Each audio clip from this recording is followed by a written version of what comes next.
ഭയങ്കര സന്തോഷമുണ്ട് ഈ പ്രാവശ്യം ക്രാക്ക് ചെയ്തതിൽ. എൻ്റെ സെക്കൻഡ് അറ്റംപ്റ്റ് ആയിരുന്നു ഇത്. ഫസ്റ്റ് അറ്റംപ്റ്റിൽ എനിക്ക് കിട്ടിയില്ലായിരുന്നു. എൻ്റെ UG കാലഘട്ടം എറണാകുളത്തായിരുന്നു. പിന്നെ PG-യിലേക്ക് കടന്നപ്പോൾ ഞാൻ ബാംഗ്ലൂർ പോയി ക്രൈസ്റ്റിലായിരുന്നു പഠിച്ചത്. അവിടെ അത്യാവശ്യം നല്ല രീതിയിൽ റെസ്ട്രിക്ഷൻ ആണ്. അവിടെ ഇപ്പോൾ പഠിത്തത്തിന്റെ കാര്യത്തിൽ ആണെങ്കിലും അവിടുത്തെ ക്യാമ്പസിന്റെ ഉള്ളിലത്തെ കാര്യത്തിലാണെങ്കിലും ഭയങ്കര റെസ്ട്രിക്ഷൻസ് ആയിരുന്നു. അപ്പൊ ഞാൻ ഒരു കോച്ചിങ് സെന്ററിലേക്ക് പോകുമ്പോൾ ഭയങ്കര റെസ്ട്രിക്റ്റഡ് ആയി പോകും എനിക്ക് തോന്നിയായിരുന്നു. പക്ഷെ ഇവിടെ വന്നപ്പോൾ ഞാൻ വിചാരിച്ചു വെച്ച എല്ലാ കൺസെപ്റ്റ്സും മാറി. ഇവിടെ വന്നപ്പോൾ വളരെ ചില്ലായിരുന്നു സത്യം പറഞ്ഞാല്.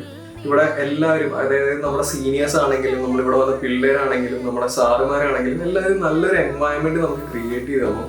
ആ ഒരു എൻവയൺമെന്റിൽ അടിപൊളിയായിട്ട് പഠിക്കാൻ പറ്റി. അതുകൊണ്ട് മാത്രമാണ് ഏകദേശം എനിക്ക് ഈ സെക്കൻഡ് അറ്റംപ്റ്റിൽ ക്രാക്ക് ചെയ്യാൻ പറ്റിയത്. ഞാൻ വന്ന സമയത്ത് സീനിയേഴ്സ് ഭയങ്കര സപ്പോർട്ടീവ് ആയിരുന്നു. അതിപ്പോ നമുക്ക് എന്തെങ്കിലും പ്രശ്നം ഉള്ള പോലെ അവർക്ക് തോന്നിയാൽ തന്നെ നമ്മളടുത്ത് വന്ന് അപ്രോച്ച് ചെയ്ത് സംസാരിക്കും. എല്ലാവരും ഭയങ്കര അടിപൊളിയായിരുന്നു. 2023-24 ആണ് എൻ്റെ ഫസ്റ്റ് അറ്റംപ്റ്റ്.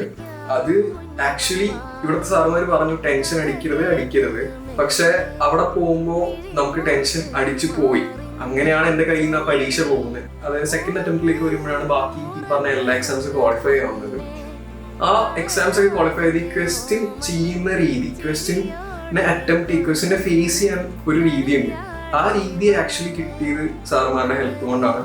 പിന്നെ അവർ പറഞ്ഞ തന്നെ മോഡൽ ക്വസ്റ്റ്യൻസ് കൊണ്ടാണ് എനിക്ക് എല്ലാം ക്രാക്ക് ചെയ്യാൻ പറ്റിയത്. എനിക്ക് ബേസ് വളരെ കുറവായിരുന്നു. ഇവിടെ വന്നപ്പോൾ ആ ബേസും സെറ്റാക്കി തന്നു. അതായത് ഇവിടെ നമ്മൾ പ്രൈമറി ആയിട്ട് CSIR പഠിക്കുന്നെങ്കിലും നമുക്ക് നമ്മൾ ഓരോ ക്വസ്റ്റ്യൻസും സാറുമാർ പ്രൊവൈഡ് ചെയ്യുമ്പോൾ ഓരോ ഘട്ടത്തിലും ആൾക്കാർ ക്വസ്റ്റ്യൻസ് പല രീതിയിൽ പല ഫോമിൽ നമുക്ക് ക്വസ്റ്റ്യൻസ് കിട്ടാറുണ്ട്.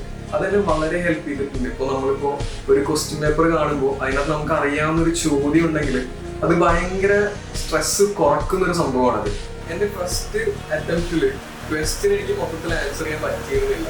അതായത് ഫുള്ള് ആ ക്വസ്റ്റ്യൻസ് എനിക്ക് മൊത്തം വായിച്ച് തീർക്കാൻ പോലും പറ്റിയിരുന്നില്ല.